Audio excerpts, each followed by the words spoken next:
How's it going, everyone? My name is AJ, and today I'm going to share a workout hack. How many times have you been out for a run or doing some other form of metabolic conditioning and had to cut your session short because you were too out of breath to continue? This is an issue that I see with a lot of novice and intermediate athletes who come flying out of the gate and several minutes later have to either slow down or completely stop, otherwise their heart and lungs are going to explode. More often than not, this tends to get brushed off and excused as just having poor cardiovascular endurance. There may be some truth to that, but I'm here to tell you that there is a simple and easy way to achieve perfect pacing from the start and never have to cut a workout short again. Well, at least not due to poor pacing. I am going to explain this from a scientific perspective. So without further delay, let's get started.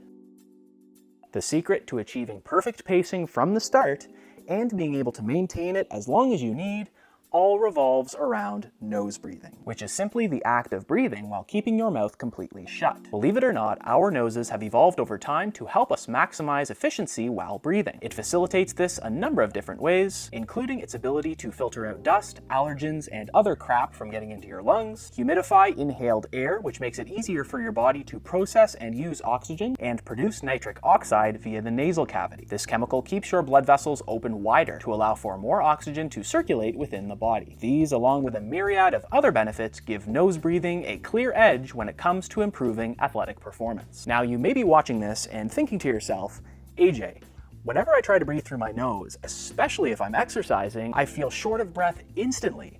Doesn't this mean I'm actually getting less oxygen into my lungs? The simple answer is yes, but one thing you might not be aware of is that opening your mouth to breathe doesn't necessarily get more oxygen to the area of the lungs where it's needed. Let me explain. The vast majority of gas exchange at the lungs happens in the lower region, closer to the diaphragm muscle, where blood concentration is significantly higher. When you breathe through your mouth, you'll notice that both your chest and diaphragm rise. This means that although some oxygen is able to get to the lower region of your lungs, much of it is stranded in the upper region, where gas exchange is less efficient. Essentially, you've got lots of oxygen there, but no way to effectively absorb it into the bloodstream. Now try breathing through your nose. You will notice an increase in diaphragmatic activity and limited to no chest elevation. This breathing style gets more oxygen to the lower part of your lungs, with better gas exchange and delivery to the working muscles. This leads to an improvement in overall athletic performance. Simply put, more doesn't necessarily mean better.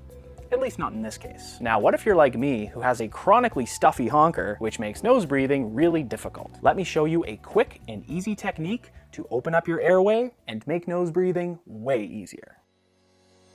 Before we take a closer look, I want to mention that I offer private online personal training. Take your fitness to the next level with expert coaching, customized programming, and accountability you won't find anywhere else. Visit ajsteven.com to book an appointment or learn more about how I can help you become stronger, more mobile, and confident in the gym or in the comfort of your own home. Start by taking a small breath in through your nose and a small breath out through your nose. Next, pinch your nose using your fingers and walk around while holding your breath. Keep walking until your desire to breathe is moderate to high. Once you feel a strong desire to take a breath, let go and breathe in through your nose. Rest for about 1 minute and then repeat the same cycle 3 to 5 times. After just one set, your nose should feel significantly less congested than it did before. And after completing 3 to 5 sets, your body will be optimized for nose breathing while working out. I encourage and challenge you to try this technique prior to a run or prolonged period of moderately intense aerobic exercise. It will be difficult to keep your mouth shut for the first several minutes or so, but eventually this will force you to set a pace that is both quick and sustainable for extended periods of time. If at any point you feel out of breath while doing this, slow down your pace until you find something that can be sustained via nose breathing only. As hard as it may be, try not to open your mouth. If you gave this a shot, let me know how it turned out for you in the comments below. And if you enjoyed this video, be sure to like it, share it with your friends, subscribe, and turn notifications on. Thank you so much for watching, and stay strong.